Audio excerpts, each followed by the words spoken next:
আসসালামু আলাইকুম ওয়া রাহমাতুল্লাহি ওয়া বারাকাতুহু। বিসমিল্লাহির রহমানির রহিম। পাঁচরুখি বেগম আনোয়ারা কলেজ কর্তৃক আয়োজিত একাদশ শ্রেণীর অনলাইন ক্লাসে সবাইকে স্বাগতম। আজকের আমাদের আলোচ্য বিষয় হচ্ছে যুক্তিবিদ্যার প্রথম পত্র। তো যুক্তিবিদ্যার প্রথম পত্রের চতুর্থ অধ্যায় আজকে আলোচনা করব। তো চতুর্থ অধ্যায়ের নাম হচ্ছে বিধেয়ক। তো এই অধ্যায়টি আলোচনার পূর্বে একটি আলোচনা করা দরকার। আমাদের গত ক্লাসের যে পড়ছিলাম তৃতীয় অধ্যায়ের যে যুক্তির উপাদানে, ওইখানে আমরা পড়ছিলাম যুক্তিবাক্য কাকে বলে। যুক্তিবাক্য কাকে বলে? দুটি পদের সম্পর্কের বর্ণনাকে যুক্তিবাক্য বলে। একটা যুক্তিবাক্যের তিনটি অংশ কি কি? উদ্দেশ্য, সংযোজক, বিধেয়। উদ্দেশ্য কাকে বলে?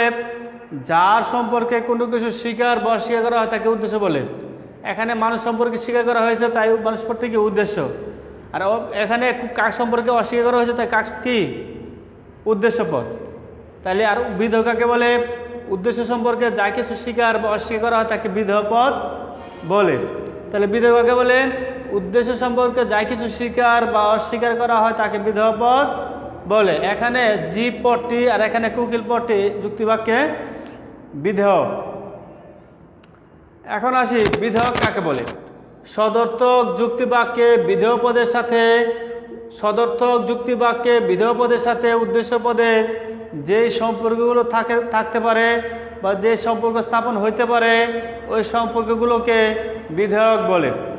সদর্থক যুক্তিবাক্যে বিধেয় পদের সাথে উদ্দেশ্য পদের যে সম্পর্কগুলি থাকতে পারে এই সম্পর্কগুলিকে বিধেয়ক বলে। তাহলে কি সদর্থক মানে কি? হয় দিয়ে যে বাক্যগুলো হবে, হয় হন দেয়া, হয় বা হন দেয়া যে বাক্যগুলো হবে ওই বাক্যগুলো কি? সদর্থক। আমরা জানি যুক্তিবাক্য গুণ অনুসারে দুই প্রকার, একটা হচ্ছে সদর্থক, অন্যটি হচ্ছে নয়অর্থক। সদর্থক মানে হচ্ছে বিধেয় পদটি উদ্দেশ্য পদ সম্পর্কে কি করে? স্বীকার করে। নয়অর্থক শব্দ হচ্ছে বিধেয় পদটি উদ্দেশ্য পদ সম্পর্কে অস্বীকার করে। তাহলে অস্বীকার যদি করা হয় তাহলে কি কোনো সম্পর্ক স্থাপিত হয় না। যেমন কাক নয় কুকিল, এই বাক্যে কাকের সাথে কুকিলের কোনো সম্পর্ক নাই। আর মানুষ হয় জীব, এখানে মানুষ পদের সাথে জীব পদের কি সম্পর্ক আছে। তাইলে একটা খুব শর্ট করে একটা প্রশ্ন আসতে পারে, নয়অর্থক বাক্যে কি বিধেয়ক থাকে? না, নয়অর্থক বাক্যে বিধেয়ক থাকে না।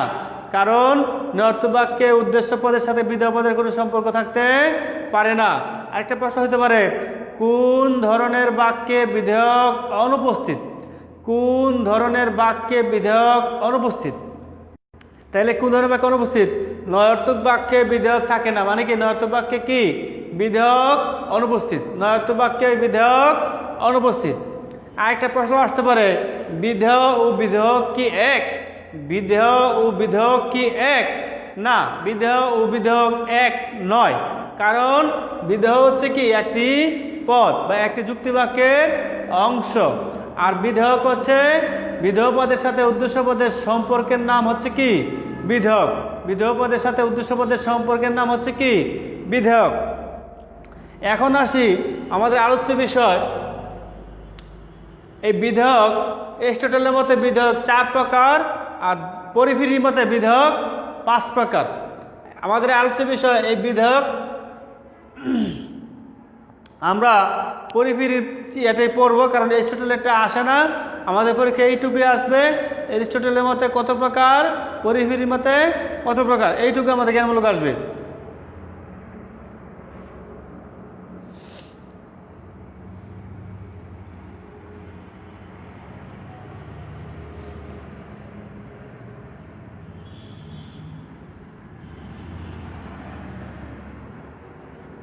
পরিফিরির মতে বিধেয়ক 5 প্রকার। এই 5 প্রকার কি কি?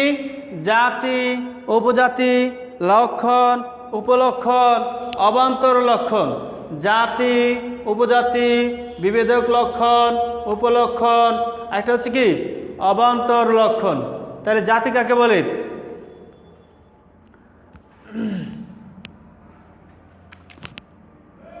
জাতি বিধেয় পদের সাথে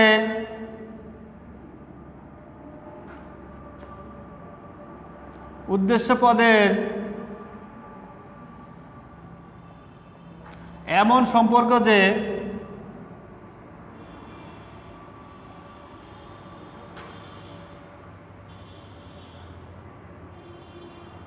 বিধেয় পদটি উদ্দেশ্য পদকে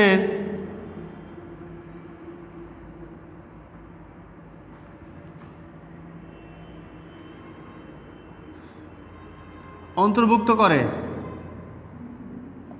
তবে বিধেয়কে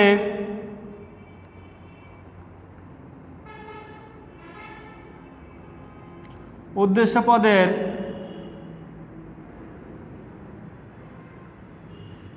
জাতি বলে।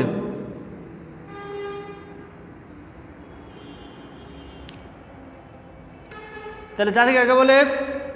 বিধেয় পদের সাথে উদ্দেশ্য পদের এমন সম্পর্ক যে বিধেয় পদটি উদ্দেশ্য পদকে অন্তর্ভুক্ত করে, তবে বিধেয়কে উদ্দেশ্য পদের জাতি বলে। এর একটা উদাহরণ যদি আমরা দেই, পৃথিবীতে অনেক ধরনের জীব আছে, তাই না? যেমন কি কি আছে পৃথিবীতে? জীব বলতে আমরা বুঝি কি? এটাকে মানুষ,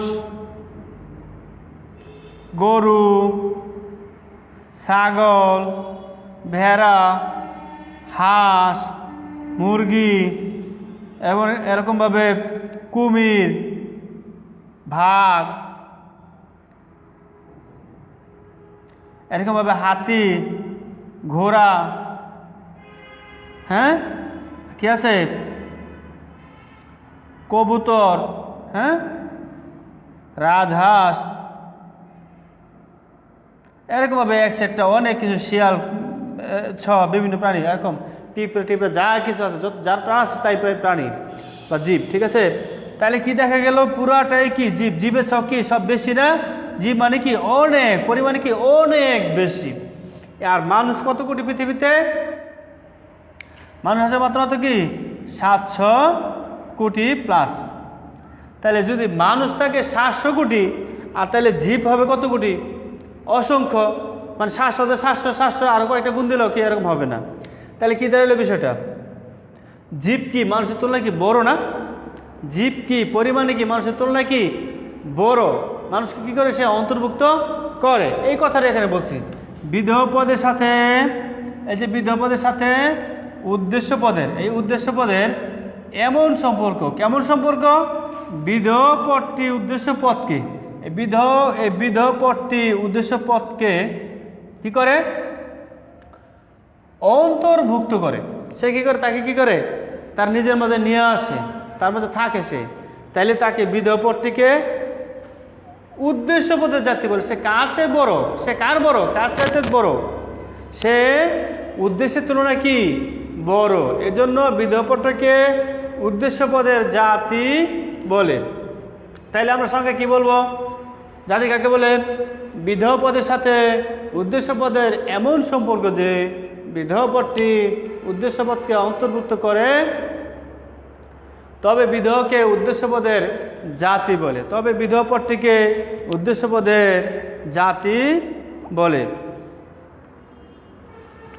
এখন আসি উপজাতি কাকে বলি।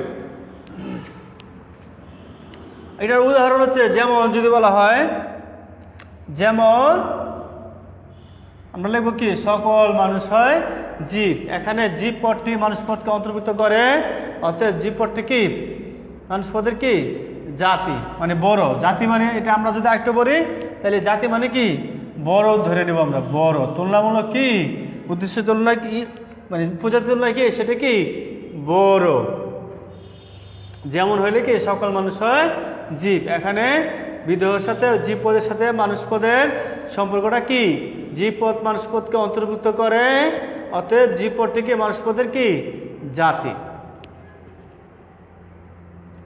এরপরে আসি উপজাতি। উপজাতির সংজ্ঞা যদি আমরা বলি এরকম ভাবে,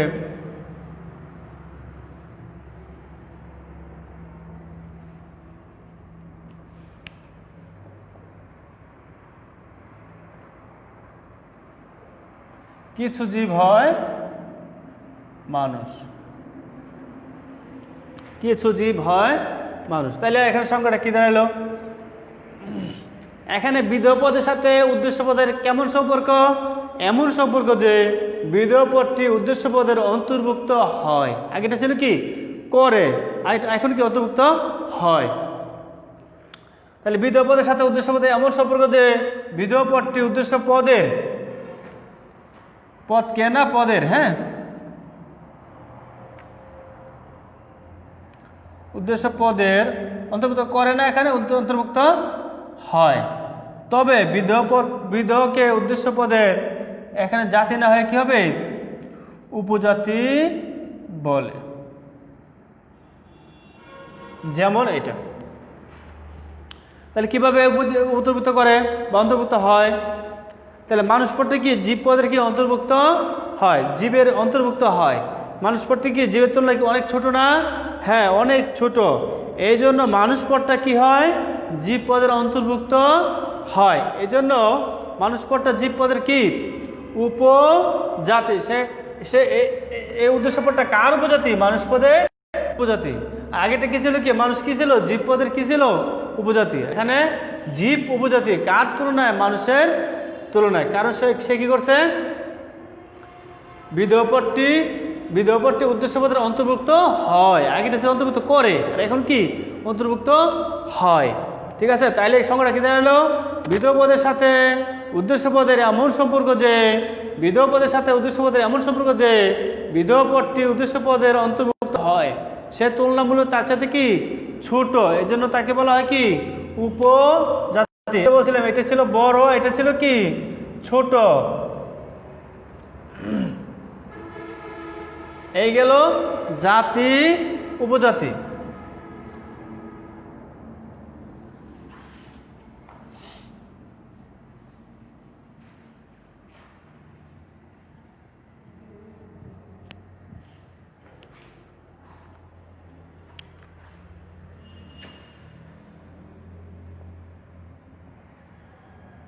তাহলে জীব পদটা কি ছিল? জাতি। জাতিকে ভাগ করলে আমরা কি কি পাই বলছিলাম? মানুষ, গরু, ছাগল, ভেড়া, হাঁস, মুরগি, এরকম অনেক কিছু। ঠিক আছে, এখন আসি। তাহলে এই পদ জীব পদটা কি ছিল? এখানে আমার পরিমাণে কি সে বড় ছিল, সে কি জাতি ছিল। হ্যাঁ, আবার মানুষ পদটা কি ছিল? উপজাতি ছিল। ঠিক আছে, তাহলে এখন আসি পরবর্তী যেটা আলোচ্য বিষয় হচ্ছে বিভেদক লক্ষণ। এখন আমরা ভাবি তো, একটু চিন্তা করি, হ্যাঁ, যে এই যে মানুষ পদটা,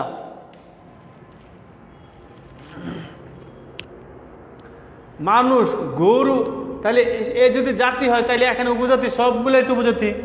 তাহলে মানুষ যে প্রকার উপজাতি, গরু এই প্রকারের উপজাতি, ছাগল, ভেড়া, হাঁস, মুরগি যা কিছু সব কিছুই কি উপজাতি।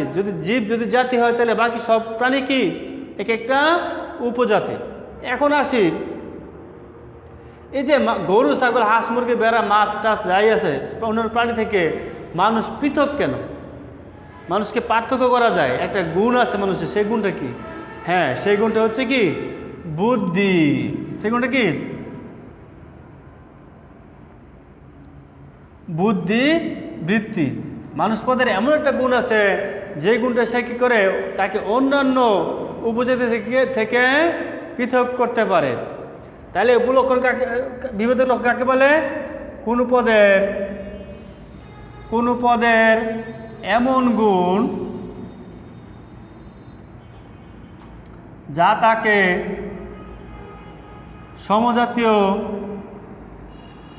উপজাতি থেকে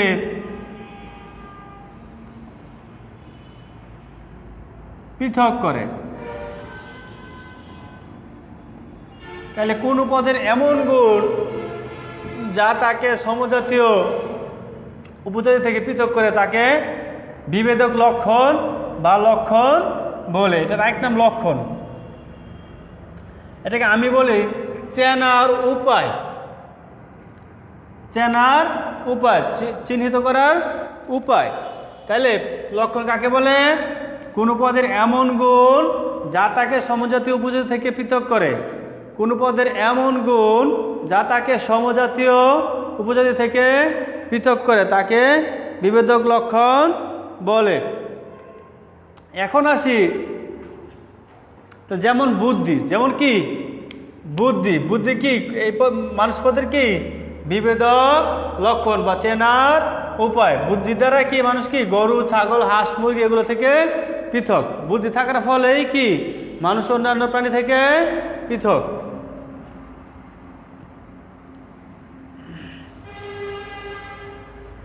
এখন আসি, এই বুদ্ধি থাকার ফলে মানুষ একটা জিনিস করতে পারে, সেই জিনিসটা কি? মানুষ কি করতে পারে? চিন্তা করতে পারে, বিচার করতে পারে, বিচার ক্ষমতা, বিবেক প্রয়োগ করতে পারে। তাইলে এগুলো কিসের ফলে? বুদ্ধি থাকার ফলে। যার বুদ্ধি আছে সেই কি করতে পারে? চিন্তা করতে পারে, সেই বিচার করতে পারে, সেই তার বিবেক আছে, বিচার ক্ষমতা, বিবেক। হ্যাঁ, তাহলে এইগুলা হচ্ছে কি উপলক্ষণ। এগুলো এগুলো কি উপলক্ষণ। উদাহরণটা কিভাবে হবে? তাইলে লক্ষণ থেকে যে গুণ নিশ্চিত হয়, লক্ষণ থেকে যে গুণ নিশ্চিত হয় তাকে উপলক্ষণ বলে। লক্ষণ থেকে যে গুণ নিশ্চিত হয় তাকে উপলক্ষণ বলে। যার বুদ্ধি আছে সে কি করতে পারে? চিন্তা করতে পারে, বিচার করতে পারে, বিবেক প্রয়োগ করতে পারে। আর এখন আসি অবান্তর লক্ষণ কাকে বলে?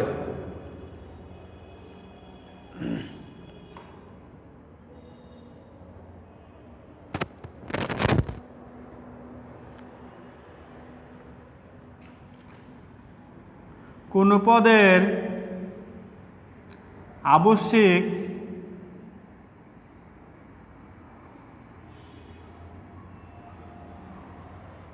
গুণ নয়,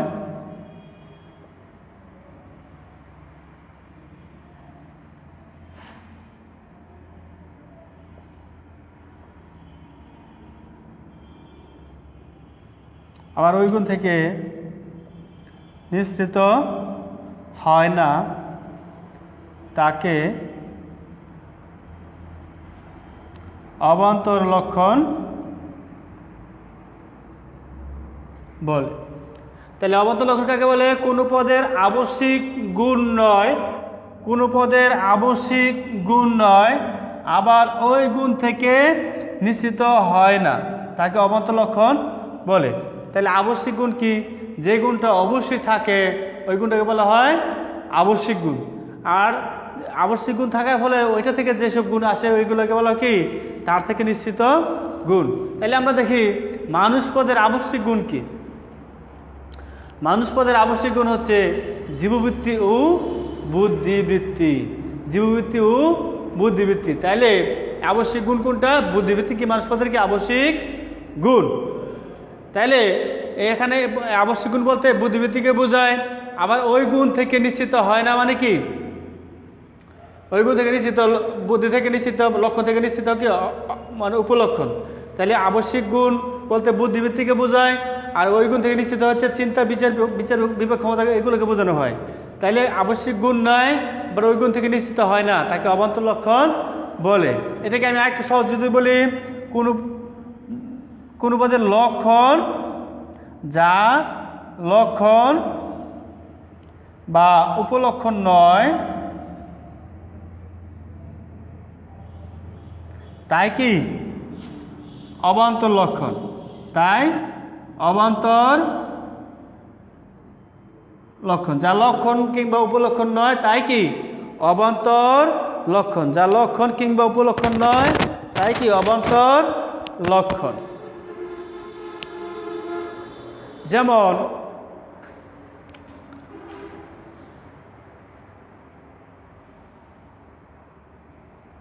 হাসতে পারে, হাসতে জানে, গাইতে জানে, নাচতে জানে, হ্যাঁ, দ্বিপদ প্রাণী, এরকম হইতে পারে। মানে যাই কিছু হয়, যাই কিছু এগুলো জানা তাই কি অবান্তর লক্ষণ।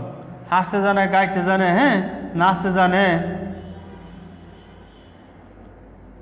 জানে, পেশা, চাকরি, হ্যাঁ, পোশাক, এই সব কিছুই কি অবান্তর লক্ষণ। এখন এই অবান্তর লক্ষণ আবার 4 প্রকার। এই অবান্তর লক্ষণ আবার 4 প্রকার, যেগুলো কি ব্যক্তিগত বিচ্ছেদ্য অবান্তর লক্ষণ, ব্যক্তিগত অবিচ্ছেদ্য অবান্তর লক্ষণ, শ্রেণীগত বিচ্ছেদ্য অবান্তর লক্ষণ, শ্রেণীগত অবিচ্ছেদ্য অবান্তর লক্ষণ। তাহলে ব্যক্তিগত বিচ্ছেদ্য কোনটা? বিচ্ছেদ্য মানে কি পৃথক করা যায়। বিচ্ছেদ্য হচ্ছে কি পৃথক করা যায়, আর অবিচ্ছেদ্য মানে কি পৃথক করা যায় না। যে গুণ ব্যক্তি থেকে পৃথক করা যায় ওইটা হচ্ছে ব্যক্তিগত বিচ্ছেদ্য, যেটা ব্যক্তি থেকে পৃথক করা যায় না সেটা হচ্ছে ব্যক্তিগত অবিচ্ছেদ্য অবান্তর লক্ষণ।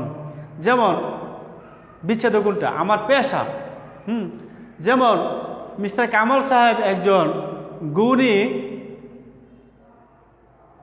প্রভাষক বা শিক্ষক। তিনি, তার গায়ের রং কালো এরকম বা শ্যামলা, ঠিক আছে, তিনি অত্যন্ত চমৎকার মিষ্টিভাষী এবং অনেক সৎ। এখন আসি আমরা এই বিষয়গুলো আলোচনা করি যে বিচ্ছেদ্য কোনগুলা, তার থেকে পৃথক করা যায় কোনটা, এবং তিনি যে জামাটি করেছেন সেই জামাটিও কি লাল। আচ্ছা, তাহলে এই যে জামাটাকে পৃথক করা যায় না, হ্যাঁ, এটা কি ব্যক্তিগত বিচ্ছেদ্য। তার পেশাটাকে চেঞ্জ করা যায় না, হ্যাঁ, ইচ্ছাগুলি পেশা কি আগামীকালকে অন্য শিক্ষকতা ছেড়ে অন্য কিছু করতে পারে। তাহলে এইগুলা পেশা, এরকমভাবে এই পোশাকের রং, হ্যাঁ, এগুলো কি পৃথক করা যায়। যেগুলো পৃথক করা যায় না সেগুলো কি অবিচ্ছেদ্য অবান্তর লক্ষণ। যেমন তার গায়ের রং, এগুলো পৃথক করা যায়। কামাল সাহেব মনে করো যে সে জামালপুরে জন্মগ্রহণ করেছে, তো জামালপুরকে পৃথক করা যাবে? জন্ম তারিখ, এত তারিখে জন্মগ্রহণ করেছে, তারিখ কি পৃথক করা যাবে? তাহলে জন্ম তারিখ, জন্মের স্থান, এরকমভাবে গায়ের রং, যেগুলো পৃথক করা যায় না এগুলো কি ব্যক্তিগত অবিচ্ছেদ্য লক্ষণ, অবান্তর লক্ষণ। মানে যে গুণগুলা ব্যক্তি থেকে পৃথক করা যায় না সেগুলো কি ব্যক্তিগত অবিচ্ছেদ্য অবান্তর লক্ষণ। আর যেগুলো ব্যক্তি থেকে পৃথক করা যায় এগুলো কি ব্যক্তিগত বিচ্ছেদ্য অবান্তর লক্ষণ। ঠিক তেমনভাবে শ্রেণীগত বিচ্ছেদ্য অবান্তর লক্ষণ এবং শ্রেণীগত অবিচ্ছেদ্য অবান্তর লক্ষণ ঠিক সেম। কোনো শ্রেণীতে বিদ্যমান আছে, হ্যাঁ, সেই থেকে পৃথক করা যায়। যেমন সাদা গরু, লাল গরু, তাহলে কি সাদা দ্বারা কি সাদা গরু পৃথক করা যায় না, সাদা রং দ্বারা করা যায়। এই জন্য শ্রেণীগত বিচ্ছেদ্য অবান্তর লক্ষণ। এরকম যদি বলা হয় অবিচ্ছেদ্য, যে চতুষ্পদওয়ালা প্রাণী, ঠিক আছে, অচতুষ্পদ গরু, এরকমভাবে গরু থেকে 4 পা পৃথক করা যাবে, গরু থেকে হাম্বা ডাক পৃথক করা যাবে। এই বিষয়গুলো যদি হয় তাহলে কি গুরুত্ব পৃথক করা যাবে না। এই বিষয়গুলো কি অবিচ্ছেদ্য অবান্তর লক্ষণ। এখন আসি আমরা একটু আলোকে কিছু প্রশ্ন দেখি, আমাদের সহজ হয়ে যাবে বিভিন্ন বোর্ডে কিভাবে আসছে।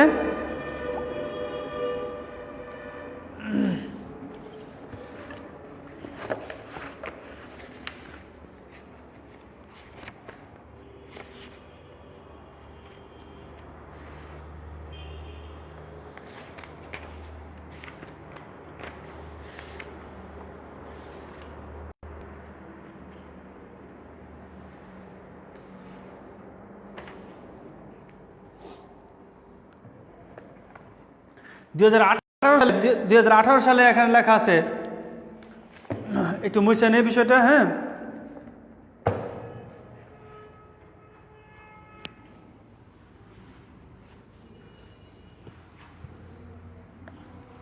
তাহলে আমরা কি কি শিখলাম আজকে?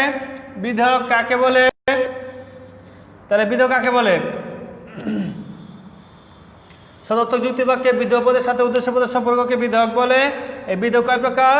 4 প্রকার: জাতি, উপজাতি, লক্ষণ, উপলক্ষণ, অবান্তর লক্ষণ। এখন আসি অবান্তর লক্ষণ কয় প্রকার? 4 প্রকার। কি কি?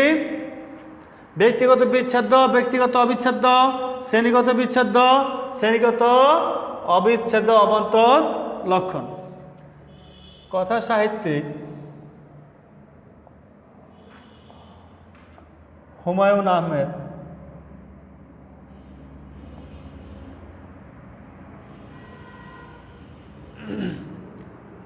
1948 সালে 13 নভেম্বর জন্মগ্রহণ করেন। 1948 সালের 13 নভেম্বর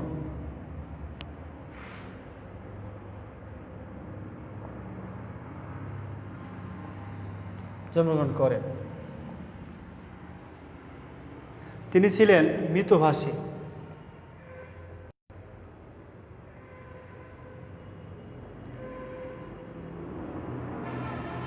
মৃতভাষী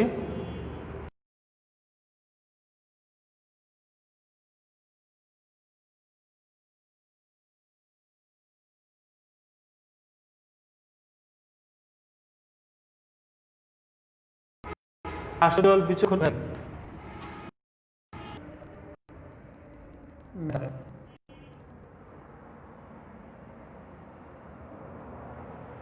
এখন আসি আমাদের প্রশ্নে, বিধায়ক কাকে বলে?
এখন আসি আমাদের মূল প্রশ্নে।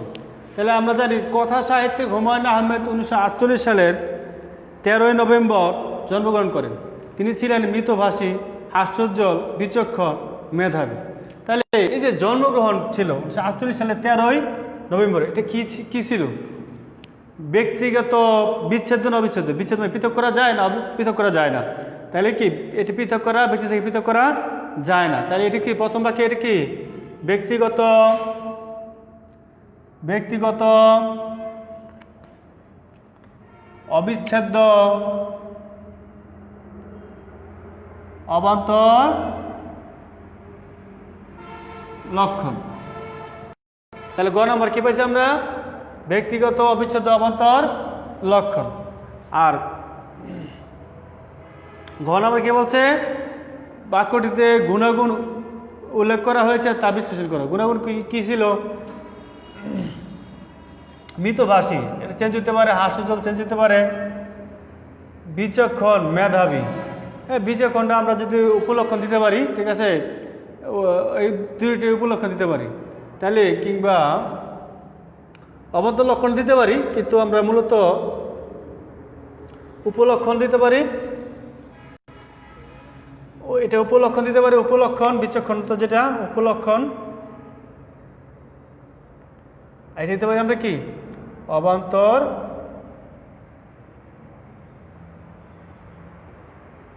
বিচ্ছেদ্য অবান্তর লক্ষণ। তাইলে আমরা কি পাইলাম? এখন আমরা বিধেয়ক কাকে বলে আমরা জানি। সদর্থক যুক্তিবাক্য বিধেয় পদের সাথে উদ্দেশ্য পদের সম্পর্কে বিধেয়ক বলে। বিধেয়ক না কেন? বিধেয় হচ্ছে একটা পদ, বিধেয়ক হচ্ছে একটা সম্পর্ক। উদ্দীপকের প্রথম বাক্যটিতে কোন ধরনের বিধেয়ক উল্লেখ করা হয়েছে? ব্যক্তিগত অবিচ্ছেদ্য অবান্তর লক্ষণ উল্লেখ করা হয়েছে। উদ্দীপকের দ্বিতীয় বাক্যটিতে কি করা হয়েছে? যে ব্যক্তিগত বিচ্ছেদ অবান্তর লক্ষণ ও উপলক্ষণ প্রকাশ করা হয়েছে। তো সবাইকে আজকে ক্লাসে ধন্যবাদ জানিয়ে এবং এই ক্লাস সব প্রথম থেকে শেষ পর্যন্ত থাকার জন্য সবাইকে ধন্যবাদ। আল্লাহ হাফেজ।